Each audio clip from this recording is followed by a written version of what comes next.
चलिए बात करते हैं एरिस्टोज़ाइम सिरप के बारे में। आज के इस वीडियो में हम बात करेंगे इसके यूजेस के बारे में, इस दवाई के अगर कोई साइड इफ़ेक्ट्स होते हैं या नहीं ये भी डिस्कस करेंगे। साथ ही साथ ये किस प्राइस रेंज में मिलता है और इसके जो कॉमन सब्स्टिट्यूट्स हैं उसके बारे में भी बात करेंगे। इसके अलावा एरिस्टोज़ाइम जो सिरप है इससे जुड़ी कुछ और महत्वपूर्ण जानकारियाँ भी मैं आपके साथ शेयर करूंगी। तो इसके यूजेस के बारे में अगर हम बात करें तो एस्ट्रोज़ाइम जो है ये एक डाइजेस्टिव एड मेडिसिन है, यानी कि डाइजेशन में मदद करती है। बेसिकली ये एक एंजाइम बेस्ड दवाई है और डाइजेस्टिव डिसऑर्डर्स को ठीक करने के लिए इस दवाई का इस्तेमाल किया जाता है। इसमें दो एंजाइम्स होते हैं, डायस्टेज एंड पेप्सिन। तो ये जो एंजाइम्स होते हैं ये दोनों मिलकर जो डाइजेशन से रिलेटेड प्रॉब्लम्स होती हैं, जो कि कई तरीके की प्रॉब्लम्स हैं, उनको ठीक करने में मदद करते हैं। तो इस दवाई का इस्तेमाल डाइजेस्टिव डिसऑर्डर्स में होता है, उसके साथ ही साथ गैस्ट्रिक प्रॉब्लम्स में भी इस दवाई का इस्तेमाल होता है। उसके साथ ही साथ कई लोगों को बर्प्स की प्रॉब्लम होती है, खट्टी डकारें उनको आती है, उस कंडीशन में भी इसका इस्तेमाल किया जाता है। और साथ ही साथ इसका इस्तेमाल एपेटाइट स्टिमुलेंट यानी कि हंगर स्टिमुलेंट के लिए, जिसकी कई लोगों को भूख ना लगने की शिकायत होती है, खाने में रुचि नहीं होती, उस कंडीशन में भी एरिस्टोज़ाइम का प्रयोग किया जाता है। उसके अलावा कुछ एक तरीके की इंसफिशियंसीज़ हैं, उसको ट्रीट करने के लिए भी इसका इस्तेमाल करते हैं, जैसे कि पैनक्रियाटिक इंसफिशियंसी है, जहाँ पे पैनक्रियाटिक एंजाइम्स इनसफिशिएंट अमाउंट में सिक्रीट हो रहे हैं, वहाँ पे इसका इस्तेमाल किया जाता है। जैसा कि मैंने अभी आपको बताया था कि ये एंजाइम बेस्ड दवाई है, तो वहाँ पे इस कंडीशन में एंजाइम पैनक्रियाटिक इंसफिशियंसी के केस में भी ये मदद करते हैं। साथ ही साथ पेट दर्द है, कई डिस्कम्फर्ट होता है पेट में, ये सारी जो प्रॉब्लम्स होती हैं इसके लिए एरिस्टोज़ाइम का जो प्रयोग है वो किया जाता है। इसमें अभी मैंने बताया कि डायस्टेज और पेप्सिन होते हैं। तो जो डायस्टेज होता है ये बेसिकली जो स्टार्च होते हैं, कॉम्प्लेक्स कार्बोहाइड्रेट्स होते हैं, उनको ब्रेक डाउन उनका करता है और सिंपल जो कार्बोहाइड्रेट्स हैं, सिंपल शुगर्स हैं, उनमें इसको कन्वर्ट करता है, ताकि खाने को कन्वर्ट करता है, ताकि डाइजेशन में जो प्रॉब्लम्स हो रही थी, पाचन क्रिया से जो दिक्कतें हो रही थी, पाचन क्रिया में खाना नहीं पच रहा है, पेट दर्द हो रहा है, डकारें आ रही हैं, इन सब में आराम मिलता है। पेट में कई बार बहुत ज़्यादा फुलनेस फील होता है, तो ये सारी कंडीशंस में इस दवाई से आराम मिलता है। एसिडिटी हो जाती है, हार्ट बर्न हो जाता है, तो इन सारी कंडीशंस में इसकी वजह से इसका जो मोड ऑफ एक्शन है उसकी वजह से आराम मिलता है। सेम दूसरा जो एंजाइम है पेप्सिन है, वो प्रोटीन्स को जो होते हैं ब्रेक डाउन करके सिंपल प्रोटीन्स में, स्मॉल प्रोटीन्स में उसको कन्वर्ट करता है, जिसकी वजह से फर्दर जो प्रोटीन्स के डाइजेशन में प्रॉब्लम आ रही होती है उससे आराम मिलता है, और जो डिस्कम्फर्ट हो रहा था उसकी वजह से उन सब में आराम मिलता है। तो अब अगर हम बात करें कि क्या इस दवाई के कोई साइड इफ़ेक्ट्स हैं, तो कुछ एक कंडीशंस में देखा गया है कि ज़्यादा नहीं, सभी मरीज़ों में नहीं, कुछ एक मरीज़ों में कुछ जो साइड इफ़ेक्ट्स होते हैं वो देखे जा सकते हैं, जैसे कि एब्डोमिनल पेन हो सकता है, साथ ही साथ बॉडी पे रैशेज़ हो सकते हैं, एब्डोमिनल थोड़ा सा डिस्कम्फर्ट हो सकता है, सिकनेस की फीलिंग, थोड़ा सा लेथार्जिक और थोड़ा सा बीमार जैसी फीलिंग आ सकती है, नोज़िया, वॉमिटिंग, हार्टबर्न जैसी प्रॉब्लम्स आ सकते हैं, और पेनफुल यूरिनेशन जैसी दिक्कतें देखी जाती हैं। ये लेकिन सब में नहीं होता है, कुछ एक कंडीशंस में होता है, हमेशा नहीं होता। और कॉमन जो साइड इफ़ेक्ट्स हैं वो जैसे ही आपकी बॉडी दवाई के हिसाब से अडेप्ट कर जाती है, ये अपने आप ही डिसअपीयर कर जाते हैं। लेकिन अगर ये सारी प्रॉब्लम्स परसिस्ट कर रही हैं और आपको परेशानी दे रही हैं, तो अपने डॉक्टर को तुरंत जल्दी से जल्दी बताएं। और साथ ही साथ अगर हम दवाई को जिस हिसाब से आपके डॉक्टर ने प्रेस्क्राइब किया है, मतलब कि जिस डोज में और जितने ड्यूरेशन के लिए अगर आप अपने एडवाइज्ड जो दवाई उसके हिसाब से आप प्रयोग करते हैं, तो जो साइड इफ़ेक्ट्स होते हैं वो काफ़ी कम हो जाते हैं, काफ़ी रादर नॉमिनल हो जाते हैं।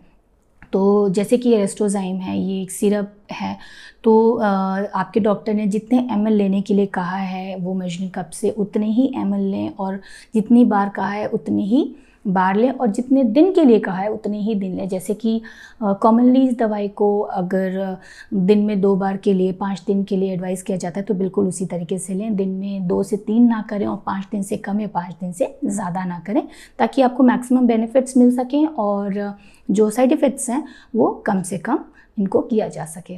उसके अलावा ये दवाई कैप्सूल और ड्रॉप्स के फॉर्म में भी आती है, तो अकॉर्डिंगली आपके डॉक्टर जिस भी फॉर्म में आपको एडवाइस करते हैं आप उस फॉर्म में इसको ले सकते हैं। जब भी हम सिरप फॉर्म में किसी भी दवाई को लेते हैं या ड्रॉप्स के फॉर्म में, तो हमेशा उसको शेक कर लेना चाहिए लेने से पहले, ताकि जो भी उसके पार्टिकल्स हैं वो नीचे जो बैठे होते हैं वो मिक्स हो जाएं अच्छे से।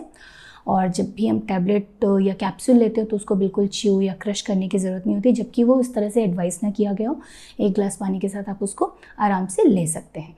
अब चलिए बात करते हैं कि इस दवाई को लेते समय हमें किन बातों का ध्यान रखना चाहिए।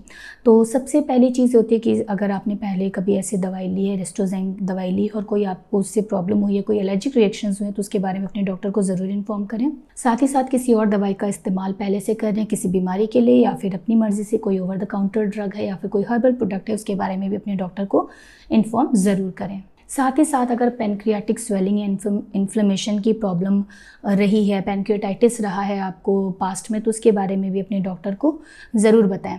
उसके अलावा और भी कोई मेडिकल कंडीशन है, लिवर से रिलेटेड है, किडनी से रिलेटेड है, तो भी आपको अपने डॉक्टर को इन्फॉर्म करना चाहिए। आप अगर डायबिटिक हैं, आपको डायबिटीज़ मधुमेह की दिक्कत है, तो उसके बारे में अपने डॉक्टर को ज़रूर बताएं, क्योंकि ये दवाई ले रहे हैं तो इसमें सुक्रोज़ हो सकता है, इसमें कंटेन सुक्रोज़, तो वो जो डायबिटीज़ की कंडीशन है उसको उसमें थोड़ा सा ख़राब कर सकता है उसको। तो हमेशा इस बात को ज़रूर बताएं ताकि आपको शुगर फ्री फॉर्मुलेशन प्रिस्क्राइब किया जा सके।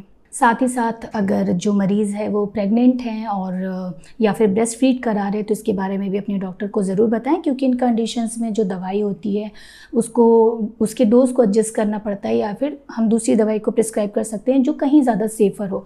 तो हमेशा अगर किसी भी आप दवाई को ले रहे हैं, किसी भी ट्रीटमेंट के लिए जा रहे हैं, तो अगर आप प्रेग्नेंट हैं तो ज़रूर बताएँ, ब्रेस्ट फीड करा रहे हैं तो भी ज़रूर बताएँ।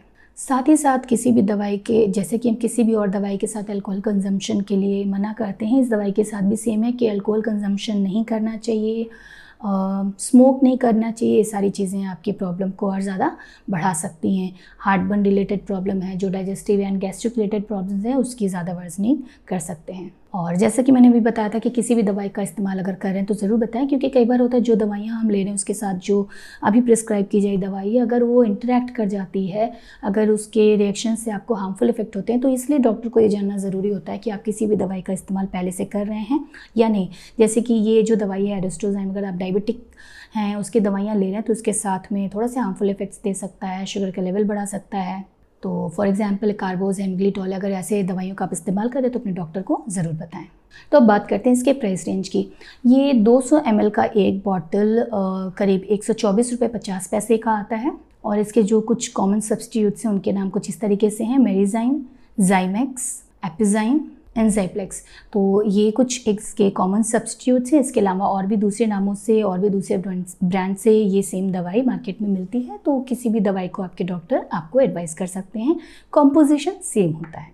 तो जो भी हम दवाई लेते हैं उसके साथ में अगर हम अपनी लाइफस्टाइल में, अपनी जीवन शैली में कुछ एक चीज़ों का अगर हम ध्यान रखें और उस चीज़ों को फॉलो करें, तो जो हम दवाई ले रहे हैं उसके बेनिफिट्स बढ़ जाते हैं और जो कंडीशन है हमारी काफ़ी ज़्यादा इम्प्रूव होती है। जैसे कि यहाँ पे मैं रेस्टोज़ाइम की बात कर रहे थे, और ये हमारे जो डाइजेस्टिव प्रॉब्लम्स होती हैं और गैस्ट्रिक प्रॉब्लम्स में इस्तेमाल किया जाता है। तो इन कंडीशंस में क्या किया जाता है कि हम अपने खान पान पे थोड़ा सा ध्यान दें, प्रीबायोटिक्स और प्रोबायोटिक्स का इस्तेमाल ज़्यादा करें, फ्लूइड इनटेक ज़्यादा करें, साथ ही साथ फाइबर रिच डाइट का इस्तेमाल करें, अल्कोहल एंड स्मोक जो है इसको बिल्कुल अवॉइड करें, छोटे मील्स थोड़े थोड़े देर में लेते रहें, फ्राइड खाना, मसालेदार खाना, हैवी खाना अवॉइड करें, और घर का खाना, हल्का जो बना हुआ खाना होता है उसको खाएं, थोड़े बहुत एक्सरसाइज ज़रूर करें। और डाइजेस्टिव प्रॉब्लम्स जब होती हैं तो कोशिश करनी चाहिए कि हम अपने हेड को करीब 6 इंचेस के अराउंड उसको एलिवेट करके, सिर को ऊपर करके सोने की कोशिश करें, ताकि जो जूसेस हैं वो अपनी जगह पे रहें। एसोफेगस से कई बार होता है कि रिगर्जिटेशन की प्रॉब्लम होती है, वो सारी प्रॉब्लम्स में उससे आराम मिलता है। तो आज के इस वीडियो में हमने बात किया है रेस्टोज़ाइम सिरप के बारे में। उम्मीद करती हूँ कि ये आपके लिए काफ़ी हेल्पफुल रहा होगा। उसके अलावा अगर आप और भी कुछ जानना चाहते हैं तो कमेंट बॉक्स में जाके हमें ज़रूर बताएं। धन्यवाद।